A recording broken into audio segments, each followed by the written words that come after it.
folks, and welcome to the Snowy's Camping Show with Ben and Lauren. How you going, Ben? Good, thank you. Getting close now, aren't we? We're on the final few episodes of 2025. We're only we're running to the wire a bit, getting these out this year. We're planning a bit better for next year, but Christmas is only a few weeks away. I know, how exciting. So don't forget to subscribe wherever you're listening to your podcast, and also jump onto our Facebook group, Snowy's Camping Banter. We're on Spotify now. And yes, we're on Spotify. I think we've said we're on Spotify every episode for the last Just 4 months. That's what everyone uses though, so right? we can I don't know. Anyway, so today we're having a chat about 12-volt appliances. This is sort of prompted because I've filmed a few 12-volt appliances that we've got new in our range, and obviously it's really topical heading into fire ban season, because a lot of the benefit of these appliances is obviously a 12-volt alternative to a 240-volt one that requires electricity, so there's no fire involved, right? Yep. And so obviously we've talked about induction before, not in great detail, but inductions have been around for a while now in terms of that camping scene. You've also got things like pop-up kettles and the odd 12-volt appliance that has been around over the years. I feel like when I first started at Snowy's, which might have been around 8 years ago or so, we would rarely get calls about 12-volt appliances. And when we did, we'd sort of have to, direct on to, there's a shop called Home of 12-volt or something. So at the time, that was really the only place that you could get something 12-volt, right? Yep. That was obscure or whatever. Whereas I feel like this year in particular, there's been a huge influx of 12-volt appliances from a range of different brands. Yep. And some of them hit and miss. But a few of the ones we've had in recently have actually really surprised me from a performance perspective. So obviously technology and electronics and whatever, I'm not going to pretend to be a technical person. It's getting more efficient. But yeah, it's getting more efficient and more accessible.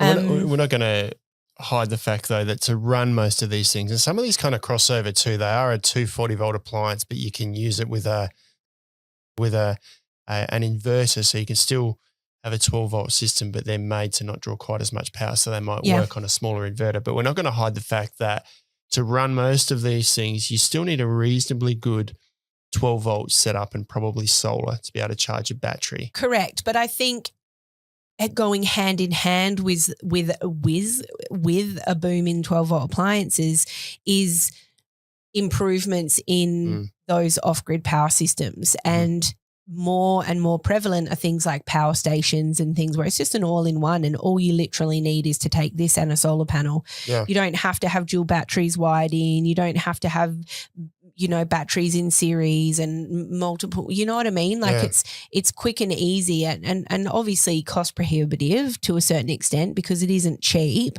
but to just buy something straight off the shelf and another thing straight off the shelf and plug them in and have 24 hours a day, 7 days a week power for the most part is easy now, right? Most of the videos you've done and the few that I've done have just been a power pack, a demo power pack in the shop that in most cases has an inverter, usually about at least 1,000 watts at a minimum inverter. So you can take a 240-volt appliance and plug it straight into this inverter.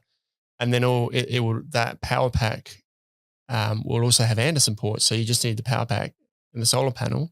So like you say, it's off the shelf, right? Yeah. If it's going to be a bit of money, but if you walk out the shop with a solar panel, a power pack, you can then run a whole range of 12 and 240-volt appliances. Definitely. Quite comfortably in the campsite. The only other thing worth mentioning and in specifically relating to the Hardkorr range of 12-volt appliances we've recently got in, they are all an Anderson plug adapter, and a lot of the power stations that you can get don't actually have an Anderson output.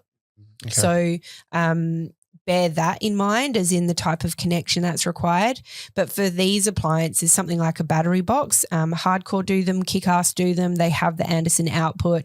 The reason why I like the battery boxes, sorry, we're going a bit away from the appliances side of things now, but the reason why I really like the battery boxes, say over a sealed power station, is because you can start off from that cost prohibitive price point, you can start off and put an AGM battery in, right, and save yourself a bit of money. And then you can put a lithium battery in later down the track. Or if you do put a lithium battery in a few years' time, that's done. Its life cycles and it needs to be replaced. You just pull the lid off and you put a new battery in and you still got the same thing. Yep. Whereas with those sealed units, once it's reached its life cycle, it's dead. You need to buy a new one. And those ones tend to be a bit more expensive as well because like you said, they've got the built-in inverter and they've got all of these sort of bells and whistles on them. But they are essentially a single-use product. It's very rare to find one of those that can have the battery replaced in them. So from that side of things, a battery box is a good option.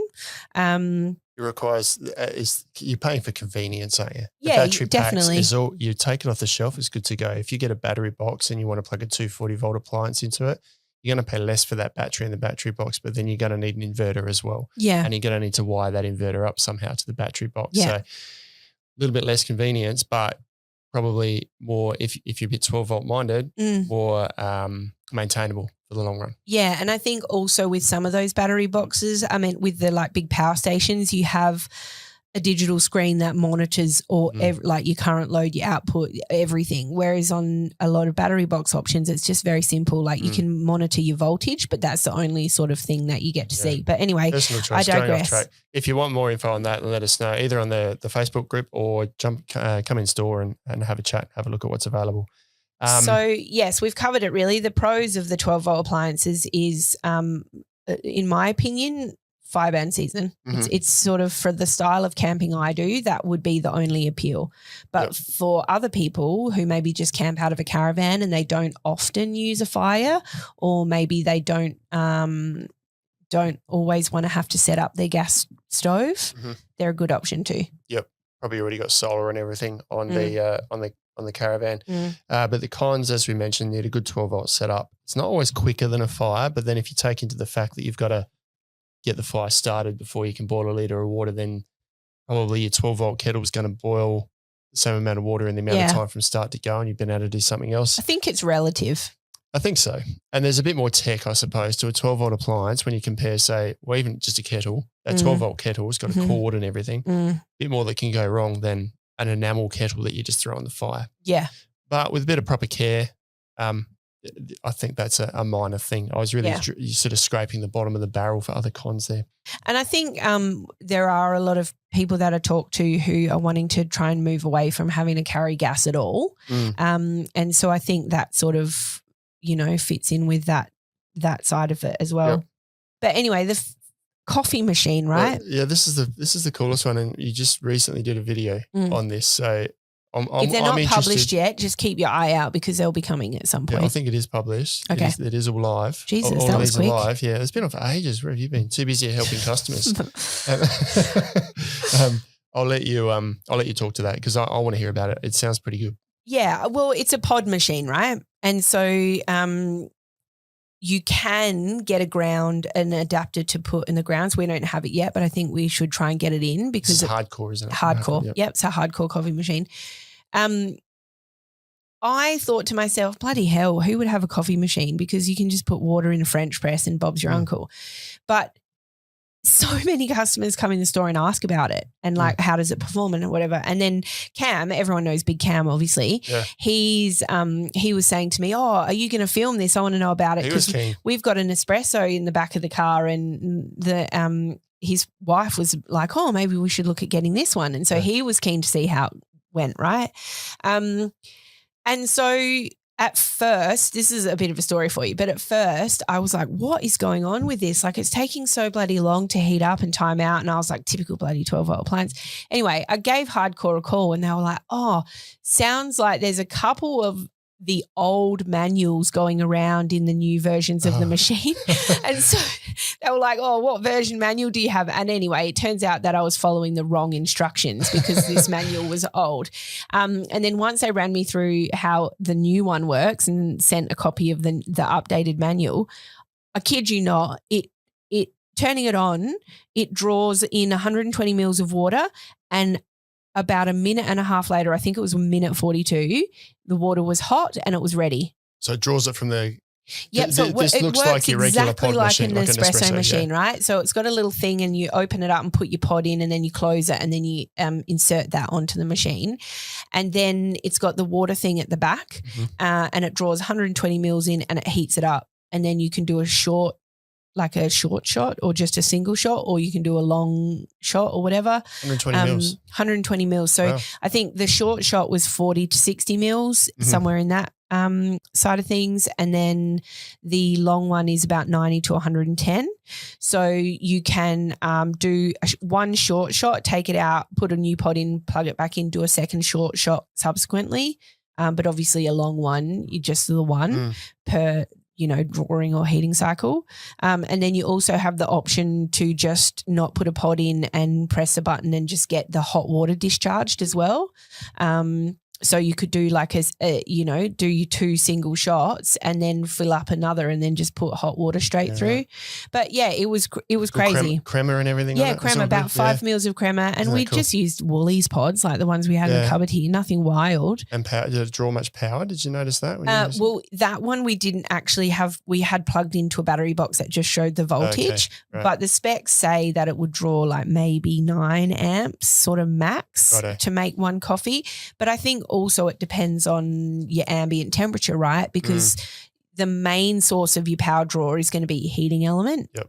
So if you're putting really cold water in, obviously it's going to draw a lot more power and take maybe a bit longer to heat that water up. If it's warm water, because it's a hot summer's day or whatever, way quicker, way less power. And you said you measured temp was like 65 degrees. So it says that it puts out maximum 95 degree water. And I was like, ooh. And, Cam was like, because he's a bit of a snob, he was like, oh, that's way too hot for coffee. It's going to burn it, rah, rah, rah. Anyway, measured the water coming out was 65, which apparently is bang on what it's supposed to be for a coffee. Yeah, too, you're a snob. Thanks. So Coffee snob. Not just a snob.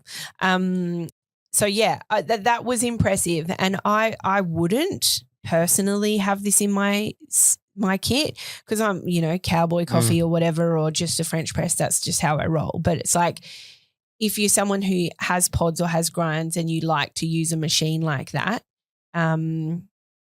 it's a great option. And all this Hardkorr, I was really surprised. Anderson plug, is that right? Anderson, fused Anderson. I got to admit, I wouldn't typically take something like that, but I had a look at the one in the shop that you used the other day. Yeah. And I was really impressed that I expected it to feel a bit flimsy and kind of, that kind of doesn't really lock on where you put the pod in and the buttons. It's solid. But it's really well made. Yeah. It's got a nice finish to it and it's not massive. It's quite a good similar size to an espresso, I would say, maybe a little bit bigger. And they're not stupidly priced either. So anyway, we've banged on about the coffee machine for quite a while because it's had so much interest and turns out it does what it's supposed to do. So we're kind of excited about that one. I think so, because I think historically 12-volt appliances haven't done what they're supposed to do, or they do them, but in bloody a long time.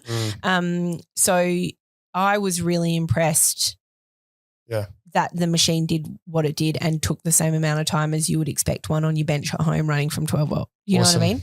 Well, second classic one is the sandwich press / jaffle maker / toasty maker, whatever you want to call it. But you put your sandwich in, you heat it up and it toasts it, right? We've got 3, I believe, in the range from Kick-Ass, Hardkorr and Companion have just released one now. I believe is a Companion one 12-volt? I'm not. Oh, that's a good question. Some of these I listened to and I hadn't double checked. Some of them are 240, some are 12. Kick-Ass and Hardkorr are 12-volt, though, right? Yes, and I believe you've filmed both of them. I know the Hardkorr works. I didn't film one of them, but I did film the other. I didn't film the Kick-Ass one. Oh, okay, righto. Hardkorr, on the other hand, it sounds like you had a good experience. And Matt, our purchasing guy here, showed me a photo of his sandwich the other day. The only downside is it doesn't allow much volume, so you can't put a big fat sandwich in there. But if you're happy with a very flat, well-toasted sandwich, looks like it does the job pretty well. So the Companion sandwich press, I will be filming that one as well as a comparison, but I haven't yet, and that is 12-volt. Okay. That one looks a little bit more like a focaccia maker, with whereas the Kick-Ass one, on the other hand, was Hardkorr. Hardkorr, you're right. Anderson, we've mentioned that before. Nice big fat cables on it. Again, video, I actually toasted sandwich and I ate them after and I was stoked. it took about 5 minutes to heat up. Now I'm going to let you in. This is a bit of behind the scenes. So because the 12-volt appliances do take a little bit of time, Larry and I were trying to film a couple of videos at the same time and get our timings right. So when we heated up the sandwich, we had a timer running there and we got back to it to check on where the timer was up to, and it clicked off to say that it was ready. And that was about 5 minutes 15, right? And so we paused the timer and we opened it up and we gave it a bit of a cool down, and then we shut it again thinking, it will only take another 30 seconds to heat up or whatever. Anyway, it took another 2 minutes to heat up after we did that. But I thought it was really interesting that in that particular scenario, it was probably a good example of if the ambient temperature was colder. Like if it was winter, it would probably take a bit longer. And so that was 7 minutes on the actual video, but the real life side of things was about 5.5 minutes, 5.5 minutes to heat up. You put your sangers in, 4 minutes later, it's like everyone in the shop is like, what's that smell? And it was like golden and the cheese was like melted. Awesome. It was lush. So realistically, you're looking at what's that, like 9 minutes, 13 minutes, whatever, under 15 minutes, you got your heat up time and your cook time, you're ready to eat. So if you plug it in, you make your sandwiches and whatever, and then you put them in, it's go time. Same as just one at home, really. Yes. Yeah. The only thing with that, which I've mentioned in the video, is it squashes your sandwiches down. So you could do ham, cheese, tomato, probably not much else. And it does sort of clip down and make them about 1.5 centimeters, like when you compress them. But the performance of it blew me away. Awesome. So the companion one incoming. Video coming on that, but check them out. Induction cooktops. Now, I think I've written 240 volt next to the wrong one here because I believe we've got Kick-Ass, Westinghouse, and Companion. I believe the Westinghouse one's a 240 volt. Westinghouse are 240 volt. I think the Companion is Kick-Ass is 12 volt. Kick-Ass you did the video on 12 volt. Yes. Yep. And the Companion one, the Companion is coming out with a lot of new products at the moment, and they're all really polished. We just haven't got the videos on them all. But induction cooktops, obviously an obvious alternative to a gas cooktop. Companion is 240 volt as well. It is 240. Okay. So you need an inverter to run them. They probably draw a fair bit more power, and also because you need it running for a long time. If you're trying to boil a litre of water on a cooktop, it's going to use a fair bit more power. But these are quite slimline things, more compact to pack than a 2-burner camp stove. Chew a bit of power, but you don't have the same issues around FIBAM. So all of the induction are 240 volt. Even the Kick-Ass one, sorry. Right, okay. So we probably shouldn't have them in our episode at all. Sorry, everyone. We've led you on a bum steer here. Well, no, we shouldn't, but it shouldn't. If you want an induction cooktop, you're going to need to have... They can all be run from obviously those power stations that do have that 240 outlet. So you can run it from 12 volt, but you need an inverter to turn that. And it's not an efficient way to do it because you're grabbing 240 at 12 volt and then ramping it up to 240. But it is an option that's available. I've done the Westinghouse. I've done the Kick-Ass. I haven't done the Companion yet, so that will be coming at some point. What I found really interesting from the Kick-Ass one, though, is what it said it was pulling, what the current load on the actual unit said versus what was actually being pulled out of the power station was different, in the sense that the unit said it was pulling more than it actually was in real life. So the real life performance of that Kick-Ass one was a lot more efficient than stated. So that was something I thought was really interesting because it should have, I think what we ran it off should have in theory not been able to run it at maximum, but it did. Okay. So that was really cool. Right. Okay, that's cool. Anyway, that's available, but just be mindful you'll need 240 volt inverter to make that work. Air fryers, I never ever thought. Air fryers are just kind of. I haven't got one at home, but my mum raves about it. Heaps of people talk about it, and now it's in 12 volt. I got one. We used to sell the Westinghouse air fryers here, and I snapped one up because I got it staff price, and let me tell you, it was the best investment ever. Really? My kids use it all the time. Is that 240 or 12 volt? It's 240, that 240. one. Yeah. Some of these are 12. So the Companion, Hardkorr, and Road Chef all do an air fryer, right? Mm-hmm. Hardkorr actually do an additional 2 types of ovens that they say are an air fryer, but they're actually more of an oven. So we'll talk about them later. Yeah. I haven't tested the Hardkorr one, but that is coming, and I haven't tested the Companion one, and that is coming. Have tested the Road Chef one. And I'm going to reserve my judgment on that until after I've tested some of the other ones. And the reason being was because it just took a really long time, like a really, really long time. So I don't know if because of the nature of how an air fryer works and how they need to be delivering like super hot heat, like super quickly in a short amount of time, I don't know whether or not it's just not a great appliance to have converted to a 12 volt. Okay. Or if similarly to the Kick-Ass V Hardkorr sandwich maker, if it's just something to do with the way that they've set up the current drawer on that unit. I know Cam did some wedges downstairs for a filming episode or something that's coming up soon with an external mob. And do you know which one he used? I must have been the Road Chef, I reckon, because we didn't have Hardkorr at the time. I don't reckon we had Companion at the time. The so it would have Hardkorr been the Road Chef one. But I'm pretty keen to see what Hardkorr and Companion do, because they're I mean, I guess they're probably all come out of the same factory, right? But there's a little bit of like adding our own quality or performance or something to it. So I'd be keen to see how they go. And I mean, you know, like going back to the sandwich makers, you'd say, oh yeah, it all comes out the same factory, but that's drastically different performances. Yeah. One sandwich maker, you're eating it in 10 minutes, including preheating, and the other one is 45 minutes or whatever. Yeah. Like so the same even if they're coming out the same factory, what's different, you know? Yeah. So the companies that manufacture and put their own quality standards onto it. Yeah. And the factory will say, we'll make whatever you want. You just tell us what quality you need it to be made to. So. Yeah. So whether or not something comes out the same factory or looks the same doesn't necessarily mean it's going to be the same. But yeah, excited about the air fryers, but I think that they're potentially an appliance that you might use when you have no other option. Does that make sense? Because I'd question the efficiency of those, but going to reserve my judgment there. A bit bigger to transport, the handle on the side as well. Probably not quite as easy to pack. Now, 12-volt ovens, and some of these are 24-volt as well, and there is a 240-volt option in here too, which is the Uni Volt 12, which is not 12-volt, it's 240-volt, but that's a pizza oven that you can plug in at home. I just mentioned that, but doesn't quite fit into this category. But the ovens have been around for a while, with Travel Buddy kind of being the OG one, and they're Australian-made 12-volt ovens, just a small little stainless steel oven with a door on it that you plug in. You got to plan ahead. If you want to heat up your pie, you're putting it in at lunchtime and heating it while you drive, because it's using a fair bit of power, and then you've got crispy, warm pie for dinner that night. Yeah.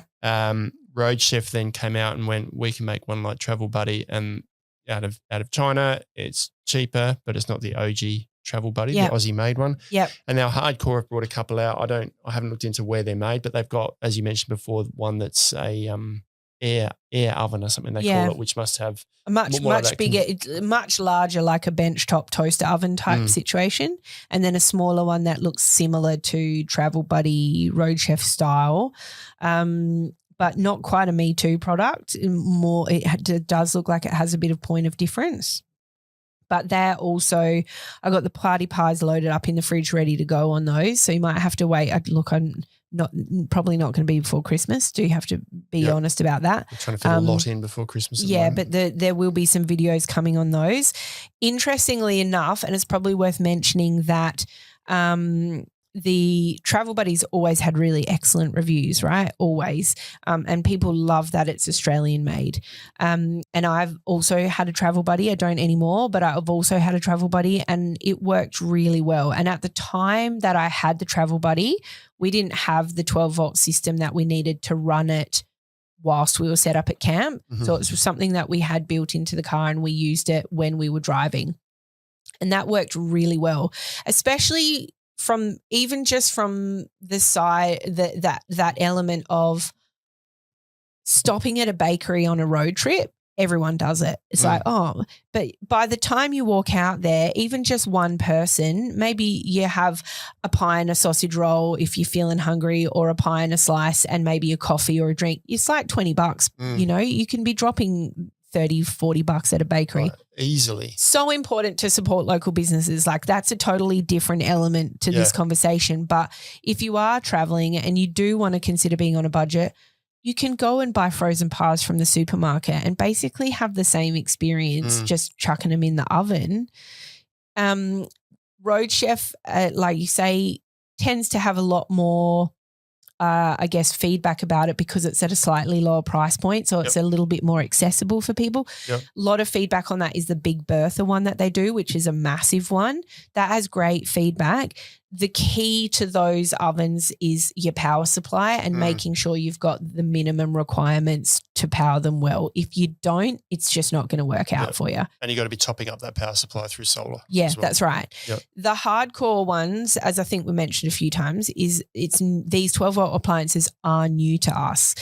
But Hardkorr have made them, I think, about 12 months ago, and they were exclusive with Super Cheap Auto initially. So, sorry, I just had a hiccup then. You can jump onto Super Cheap Auto's website and look at those ovens. They all have 4.5 star plus, and we're talking hundreds of reviews. It's really, really rare to have a 12-volt oven appliance that has that consistently good reviews because there's so much variation with people's expectations and power supply. Yep. So the fact that these ovens, I'm really excited to try these out because the fact that those ovens have that rating, I would have maybe expected to see maybe 3-4 stars, but to be above 4 stars is wild. Yeah. So looking forward to how they perform. Looking forward to that.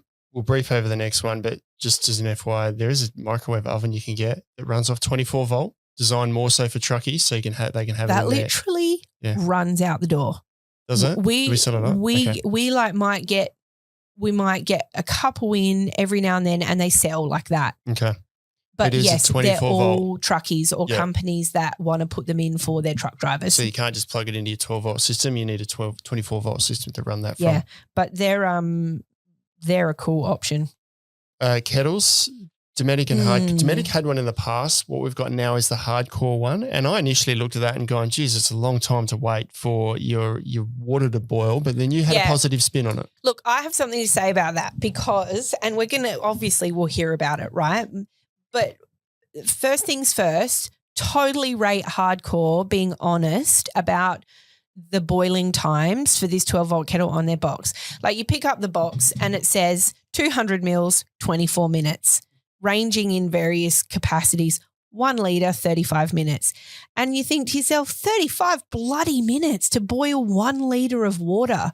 Like that's ridiculous. You do it on a gas stove in less than 5. Yeah. I mean, look, and it also depends. Like if, again, gas stove in the middle of winter, you might longer. You might be looking at 10, maybe 15. But, you know, all things considered, 35 minutes, bloody hell.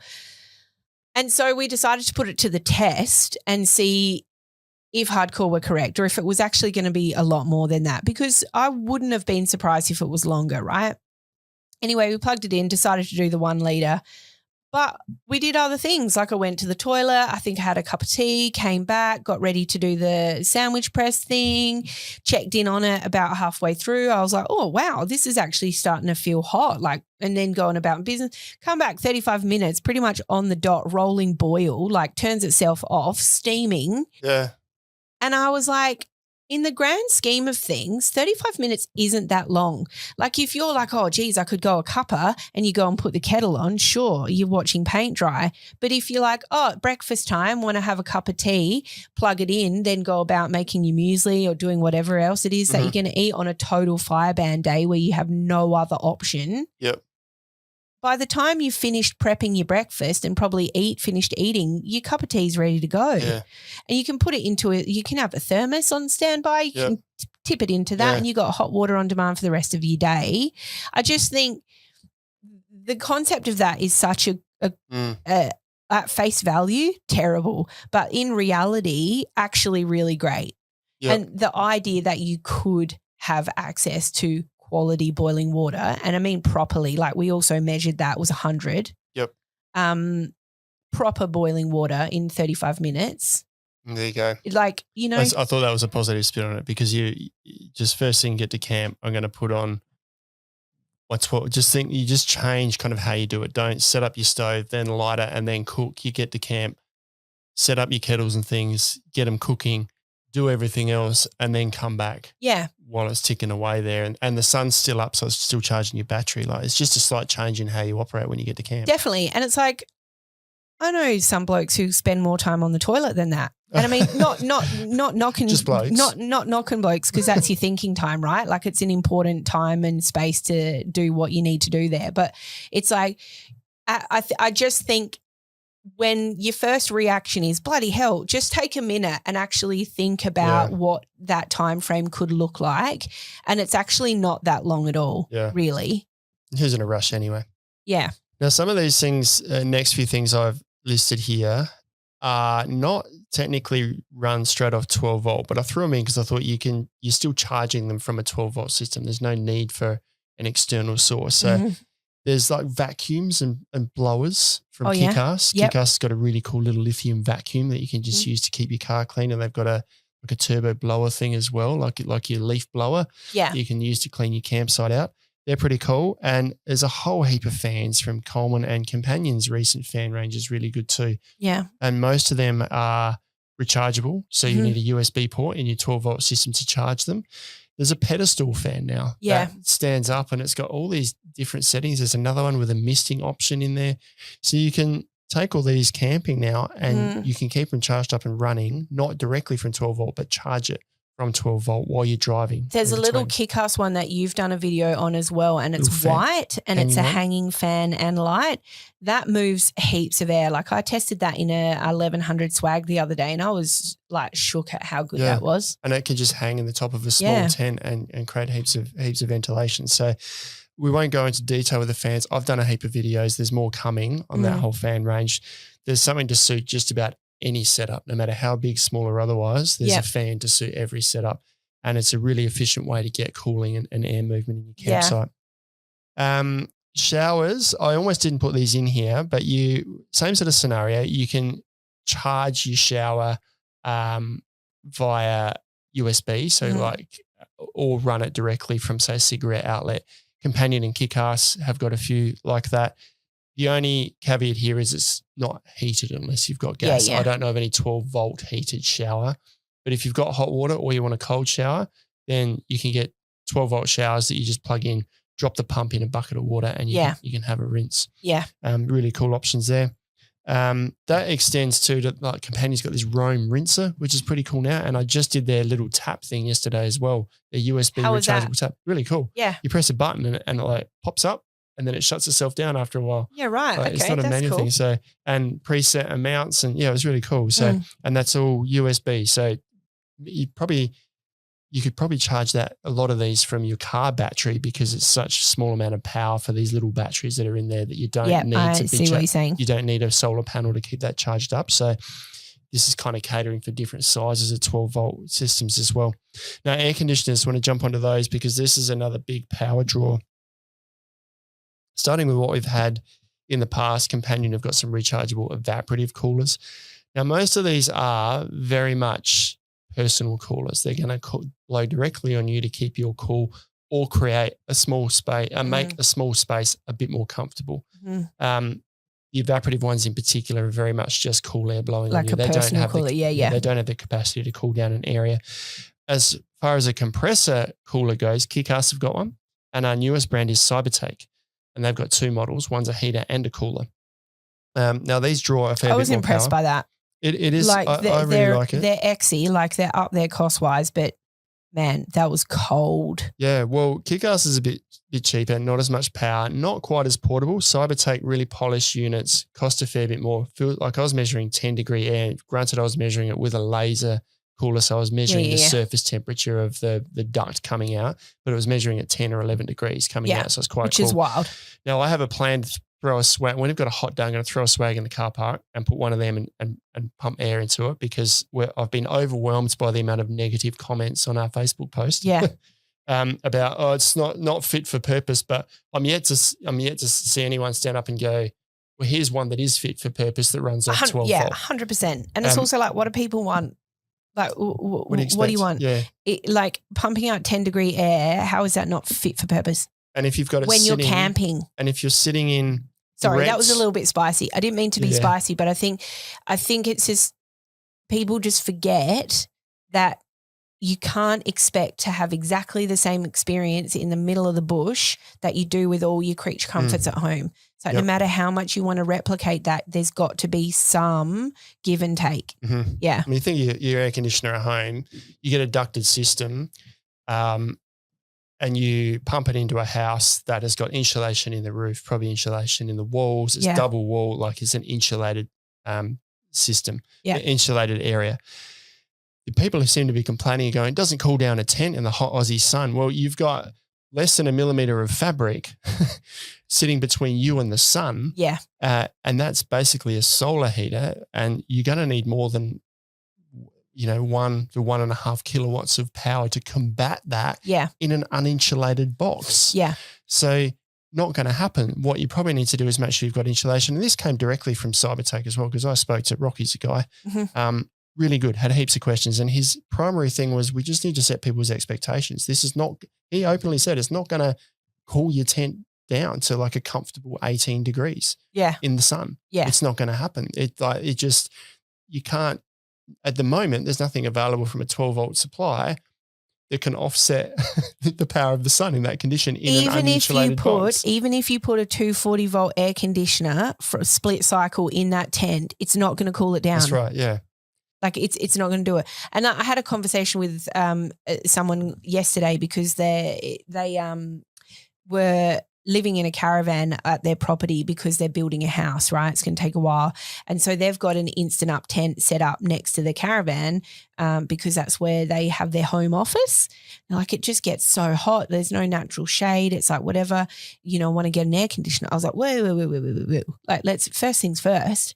Let's like get a tarp shelter, like a thick silver tarp shelter. Let's put that up over your tent. Make sure you've got yourself a good like meter or two maybe around that. You've got a foot air gap above it. Pull up all of your windows, like get a bit of airflow and get that shade over yourself first. And then if that's not making any difference, then there's not much you can do. But once that shade shelter's up, if that makes a difference and that helps, then you could look at an air conditioner because an air conditioner is going to help take the edge off, but it's not going to turn it into a fridge because, again, it's not insulated. No.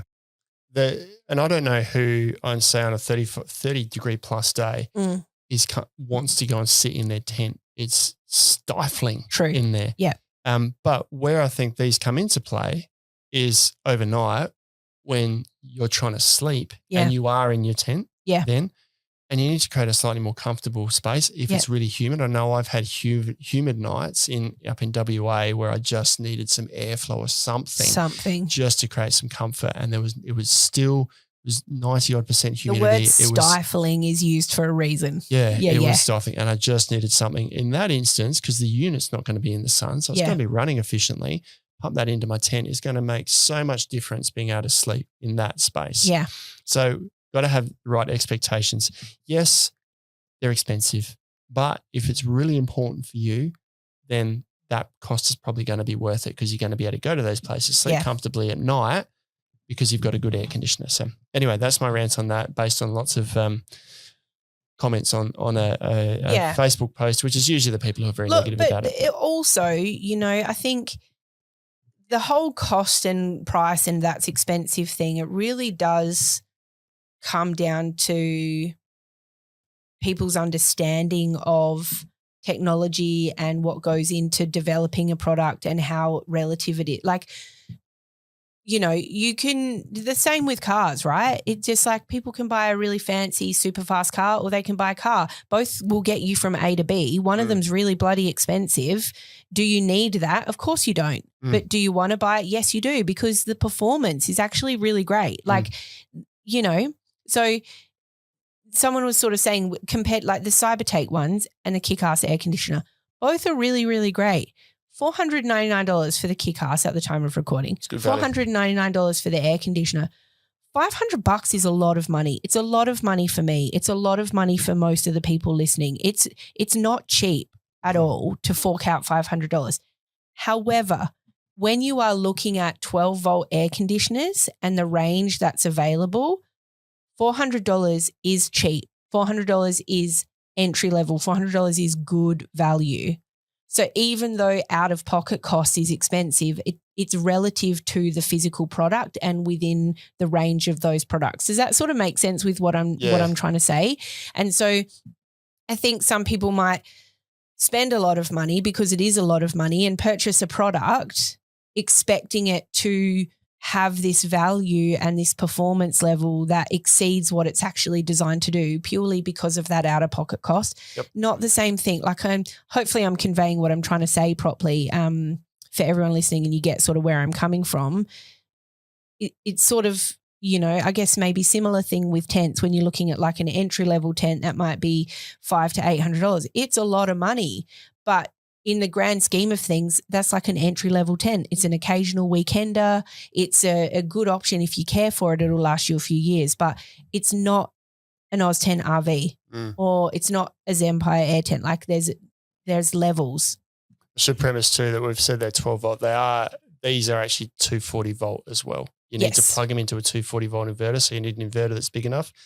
Cybertake do have a 48 watt. So the unit itself at Cybertake is 48 watt. You can get a booster that goes from 12 volt to 48 volt, sorry. Yeah. You need to make sure you don't retrofit a different fitting on that, because it's got an Anderson fitting. So we're talking, you know, it probably needs 20 plus amps in certain instances. Yeah. If you go and chop that off and put a cigarette plug on there, you're going to blow fuses and burn wires. Yeah. Well, when we did test it out, we went from like essentially a dead start on max 16 degrees, probably got there in less than a minute. Mm-hmm. It peaked at 22 amps was what its load was. But then when it went down to maintenance, it was sitting around 8 amps. 7 or 8, yeah. Yeah. So you need to allow for that extra draw. So these do the job, but you need to be realistic about how they're going to do the job, and you need a good power system to run those. Last few things I've thrown in here, not as popular items, but companion to a washing machine that I didn't note it on here, but I'm pretty sure that runs off a twin tub, and it's 12 volt. I'm pretty sure it's 12 volt. It's actually popular. It's a big unit. But it's popular with a certain demographic. Yeah. It's like, so it's more older people, like, and maybe also country people as well. Yep. Because like my nana, for example, I reckon she was in her 60s before she got her first non-twin tub machine, because they're on rainwater, right? So it's like twin tubs are awesome for that. So I think they're really appealing to people who know how to use them and get the most out of them. Yeah, okay. Been around for a while. They have, That's available too for 12 volt. Kick-ass to a blanket. I've had mixed reviews. Also on walks that. out the door. I think mixed reviews again versus expectation. Yep. So it's just got wires running through it that heat up, a bit like the windscreen in your car. You got those wires that run through it, so it warms it up. You can wrap yourself up. And now Kick-ass's projector. Now that runs off. Do you have one? I have one. I have one. That runs off 240 volts, so you do need an inverter for that.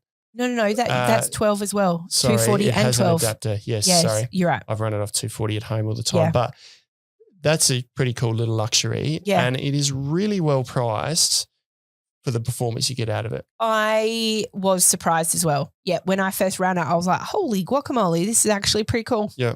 I mean, yes, there are better projectors out there. We go back to your car scenario as well. Yeah. You could buy one that projects, and what you really want to do is be able to see the movie reasonably well. Yeah. That's what this does. Yeah. Is it high quality, high definition video? No, but Can you watch a whole movie and it's pleasurable? Yes. Yes. Do I sit on my deck 5 meters away from a high definition television and watch it with the kids outside on a summer's night? Yes, I do. Yeah. Because it's fun and you can see the movie and you can take it all in. Yeah. I've seen cheaper ones that don't project the same amount of light. It's got to be really close to the wall. This sits 4 meters back. Far back. Yeah. And I have 2 by 1.5 screen. We actually watched grand final on ours. It was massive. Yeah. Yeah, it was so good. Anyway, if you want a projector, want to go down that luxury, then they're really cool.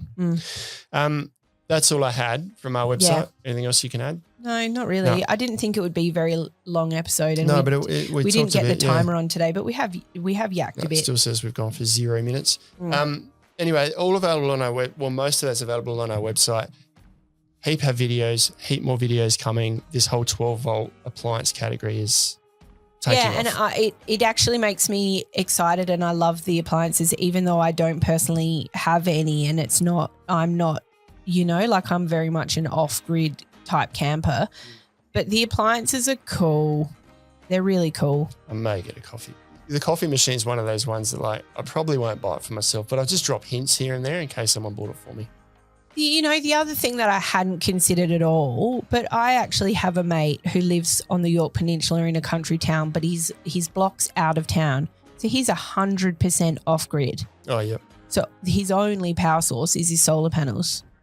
So a kettle and a coffee maker and a sandwich press that all runs off Anderson is perfect for that. If you're or a shack, you know, we're talking about caravans and campers. If you have a shack, that's only your source is it's just cool, versatile. Really love it. Check them out. Let us know if you got any questions. All on the website or jump on the Facebook group.